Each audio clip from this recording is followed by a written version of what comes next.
How to remove connected apps from Google account. Hello everyone, this is Sabrina here to help you today.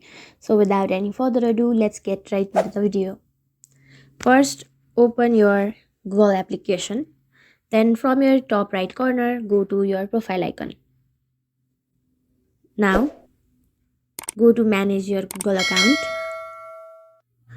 After that, go to data and privacy. Then go to security.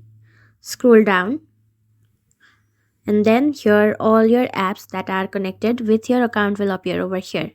Go to see all connections and select the application that you want to unlink or remove from your Google account,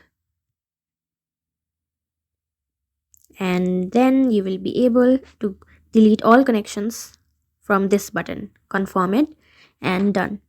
So that's it. Thank you for watching this video. Make sure to like, share and subscribe to our YouTube channel.